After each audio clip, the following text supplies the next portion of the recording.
Good day, evening, morning, depending on where you're watching and when you're watching. Um, Monaco 2025 Formula One. Um, I would say, well, let me start, as always, congratulating the winner. Great drive by Norris, solid, didn't make any mistakes. Lock up on corner one of lap one. Could have been risky, but ultimately, didn't pay any price for it and went on to win the race. I would say relatively comfortably. We can talk about how much pressure he came under from Leclerc, but I would still say comfortably. I think he had pace in hand, which he showed once Verstappen pitted that he could pull away from Leclerc. So brilliant drive. Well, as is Monaco, brilliant qualifying and followed up by a solid drive. No mistakes. Did the job. Congratulations to him on his first Monaco win. Monaco is a big deal to win.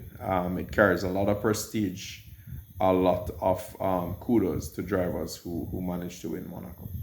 And this is Norris's first, and more power to him. Leclerc, very well done. Also drove well. Really didn't do anything wrong. Essentially, a result of what happened in qualifying is what we see in the race. Ferrari, I think, thought it was going to be worse. Certainly Leclerc thought it was going to be worse based on some of his statements earlier, in the weekend and so on, and even leading up to the weekend.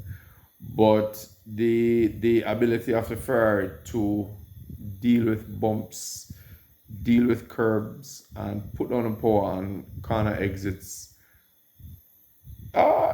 seem to mitigate against a lot of the other feelings that it has. And let's face it, Leclerc knows Monaco. I mean, as well as anybody can. This is his home. It's where he born, grown up, still lives.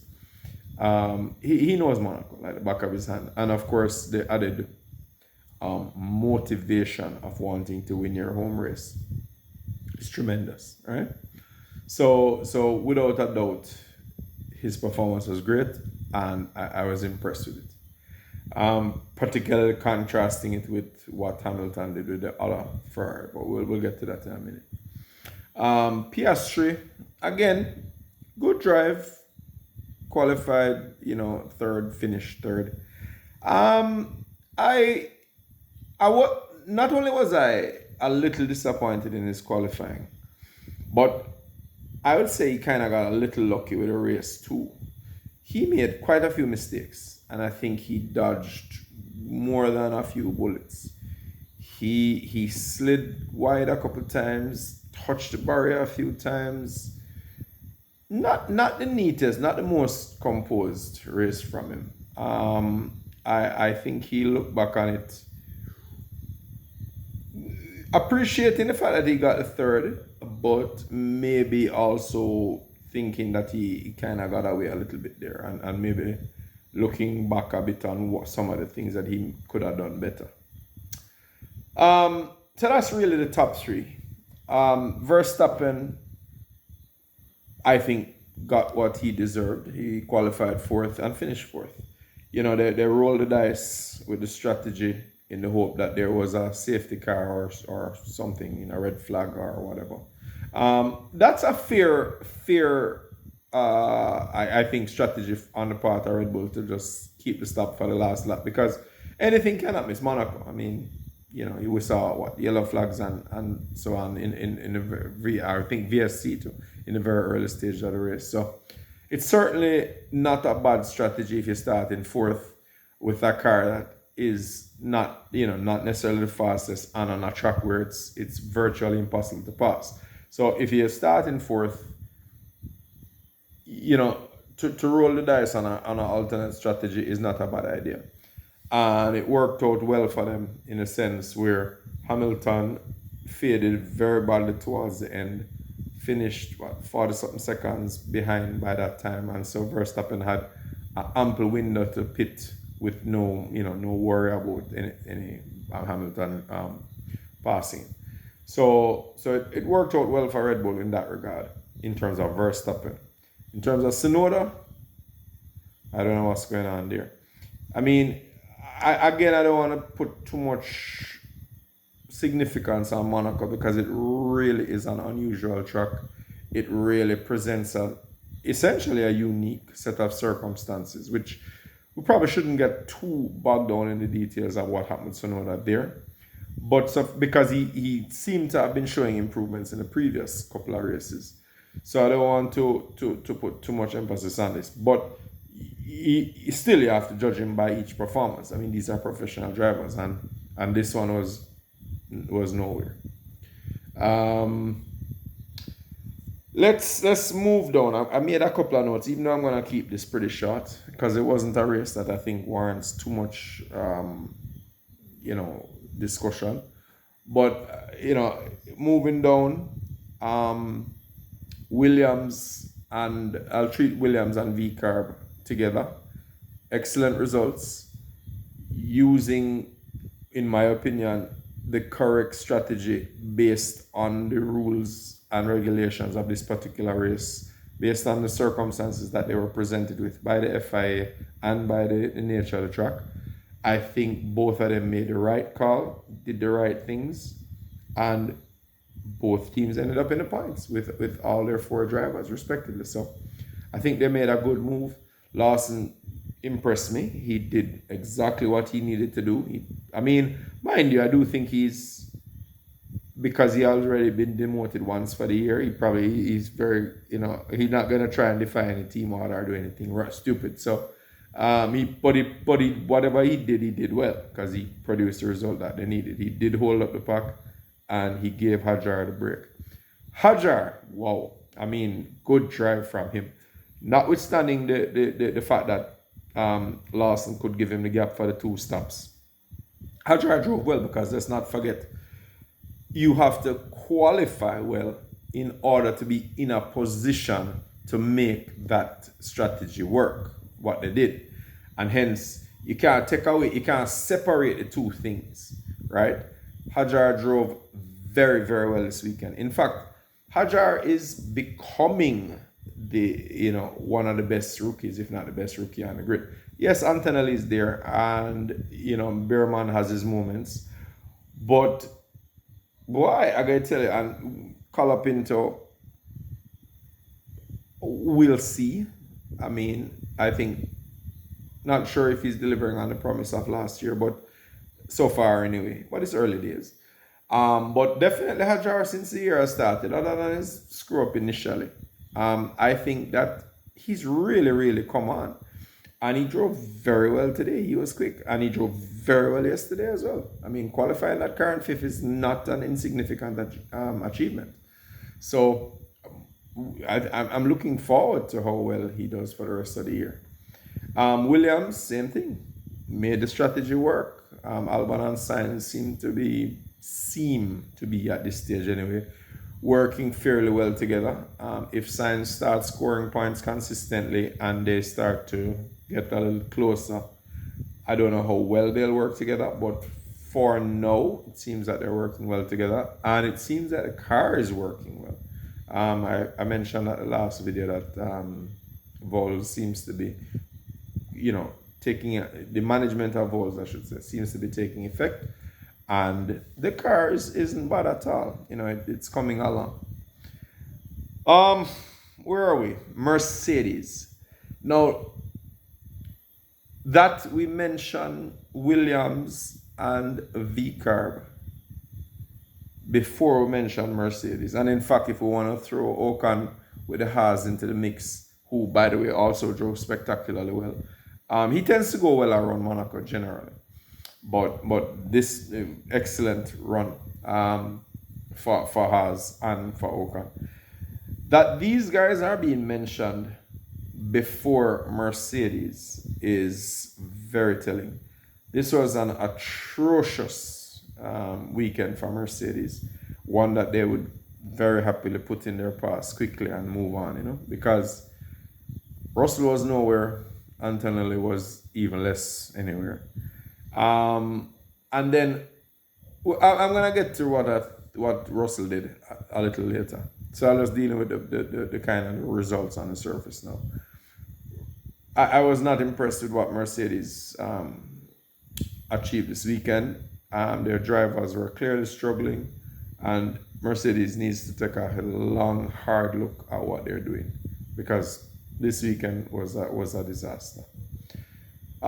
Stroll again proving, well, I don't think anybody needs proof at this point, but he's reinforcing, is probably what I should say. Reinforcing the general impression amongst, I think, the majority of Formula One watchers that he really shouldn't be there. Don't be fooled by the points that he's gotten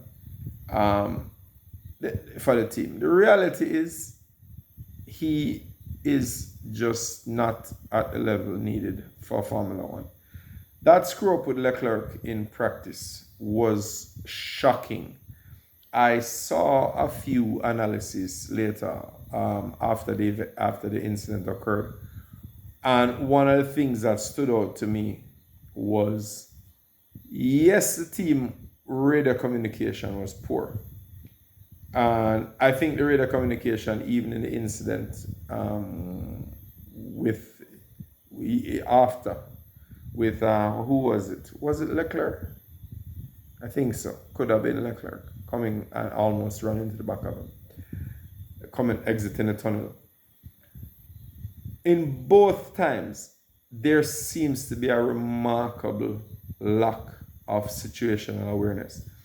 But the first one was particularly egregious when Leclerc ran into the back of him. No, so it wasn't Leclerc out of the tunnel. Who would that have been? Was it Gasly? I'll be honest, I can't remember. But with Leclerc, it was unbelievable. When you look at the slow-mo from in the car, you literally see his helmet pointing left as he's looking at his left mirror and looking at the apex of the corner, while simultaneously turning right. That's insane. You can't do that. No matter, even if the radar isn't telling you that there's a second car coming, you can't be looking left and turning right. That can't work. Right? That's what a taxi man does on the road. That's not what a Formula One driver does on a track. That is insane. And as I said, this guy shouldn't even be there. Looking back at a couple of notes, Beerman, as I said, had a very poor showing. Bortoleto, I mean, I'm going to cut him a little slack with that incident with Antonelli.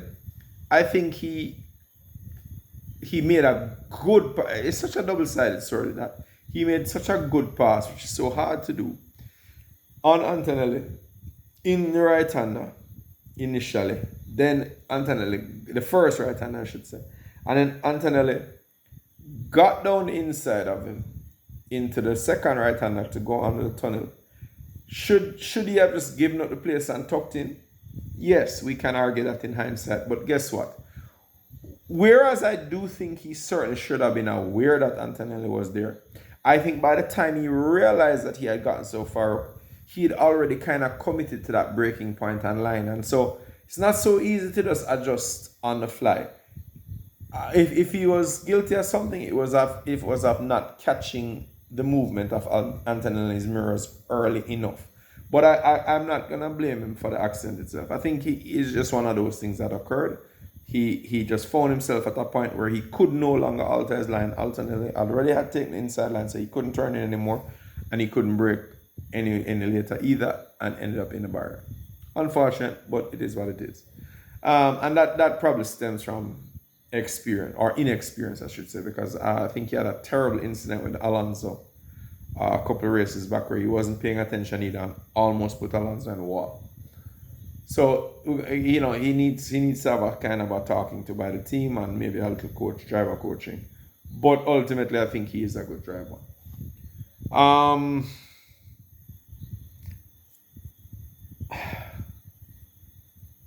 What would I say about Hamilton now.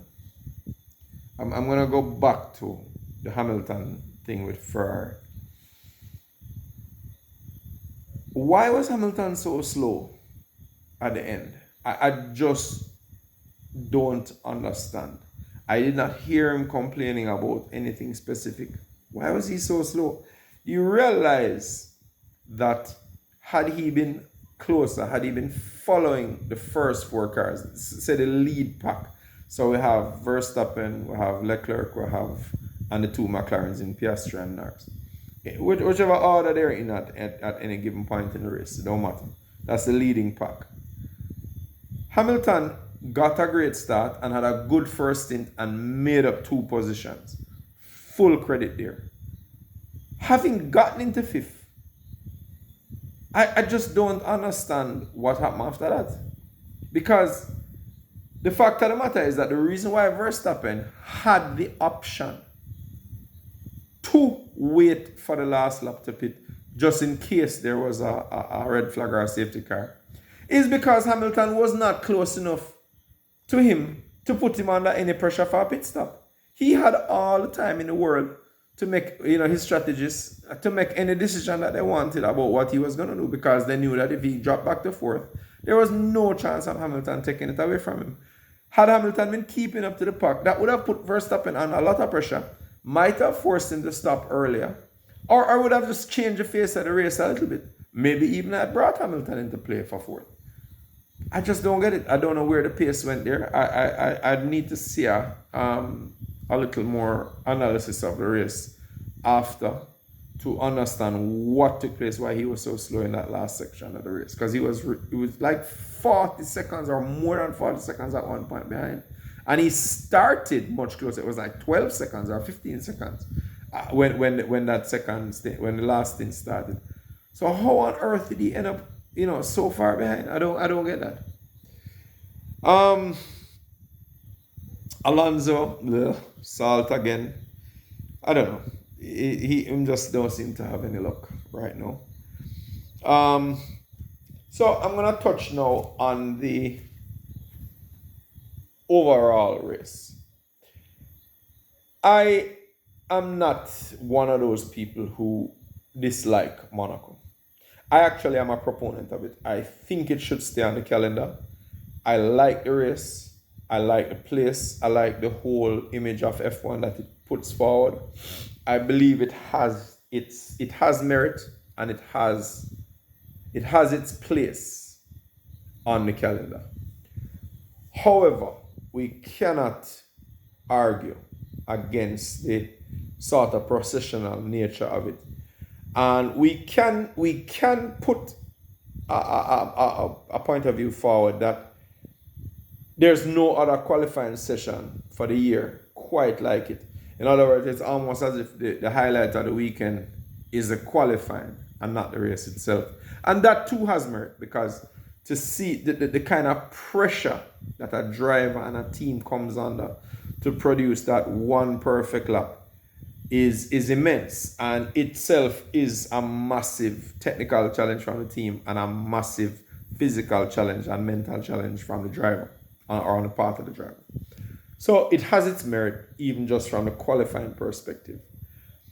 And the fact is, you can pass. Is it hard? Yes. Is it risky? Oh, yes. But can it be done? Yes, it has been. But we also can't argue that as time has passed, it is becoming harder and harder and harder to pass. And hence, you almost get the feeling that it's a foregone conclusion as to what the results are going to be, short of an accident or something like that.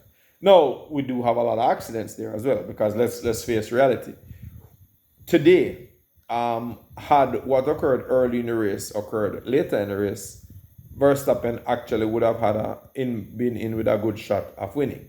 So it's not that you can't have lead-up changes and so on, and even race winners from not that weren't on pole. But the basic principle remains the same, which is Monaco is processional, and where you qualify, chances are, barring something unforeseen, is where you're going to end up in the race. Now, Why is this so? It's a combination of reasons. It's a bit simplistic to simply say that the track is too tight or narrow or whatever. I believe that even though it has always been difficult to pass, I mean, I've been watching F1 since the late 70s, and even throughout the 80s and so on, there'd be back, when Senna was there dominant. I mean, I think he won it like 6 times or 7 times or whatever. Even then, it was hard to pass, especially when the driver in the lead really knows what he's doing. But you did have passing then. You did have passes, and a fair amount too, depending on which particular year it was. And what that tells me is that and it's the exact same layout of the track.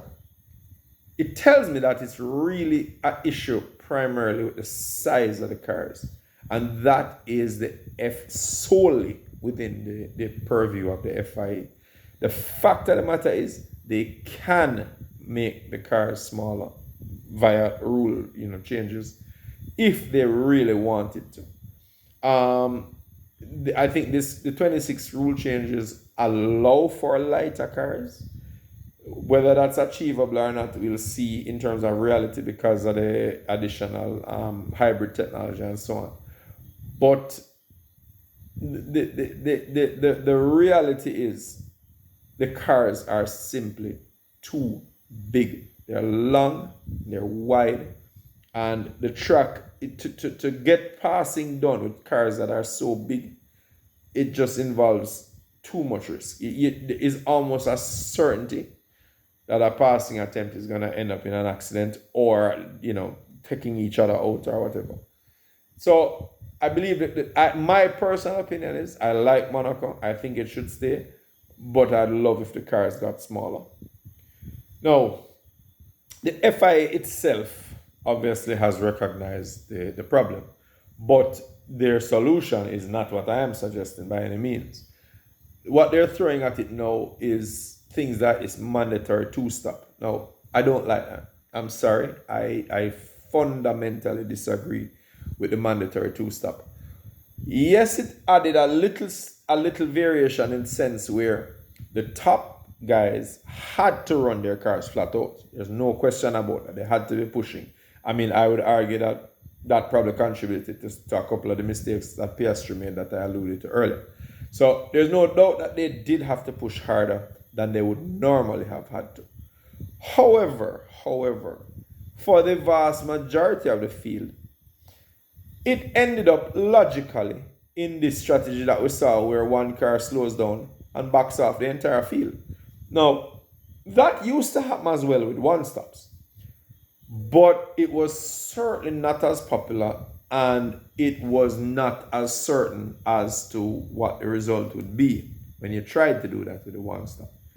So, to me, the two-stop simply made 75% of the field even more predictable in terms of where they were going to end up, and introduced a little element, not variability, but a slightly greater potential of variability at the very, very front of the field. I don't think that's worth it. I don't think it was a good idea, and I sincerely hope they review it. The last thing I'm going to touch on is Russell. No, I'm not a fan of Russell. I think he's a good driver, but I think he can be a little erratic. And I'm not a fan of him as an individual in terms of some of his utterances, his stances on things, his viewpoints on a lot of things. I'm not a fan of him. And what I saw today just reinforces that. What I thought he did with Albon was disgraceful, and I am extremely glad that he was punished for it. In fact, I think he got punished twice because he did something stupid after, which wasn't shown on camera. But I think he got yet another. I think he got like a 30-second penalty. I don't remember what he got eventually, but I'm glad he got the drive-through penalty, because just a 5-second penalty for what he did was not sufficient. Let me tell you why. That was not a mistake. He did not cut the corner by accident, as in overcook it, can't turn in and just straight line the chicane and give an advantage, and then you can say, okay, I'll give it back. not only did he say he's not giving back the place, but he essentially is saying because Albon is frustrating him, he felt that his actions were justified or warranted. No, I can tell you as a racer, it don't work that way. Albon was not breaking any rules. The fact of the matter is, Albon did nothing wrong. We can argue about the ethics of it or the merit of it. That's a reasonable debate. And as I said, I myself have an issue with it and what came because of the 2-stop rule, why it had to be done and all of that. But that does not change the fact that it was a legal action on the part of Albon and both Lawson and Albon that were doing it. And eventually, the hypocrisy of Mercedes is that Antonelli eventually started to do it as well when the positions were switched after Sainz pitted. So it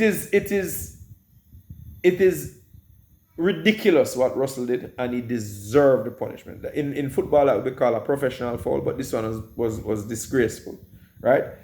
And then on top of that, he was completely unrepentant, right? He allowed his anger and his frustration, which is a reasonable anger, an understandable anger and frustration that he has. But it's not the fault of the man in front of him, it's the fault of the FIA for creating this stupid rule.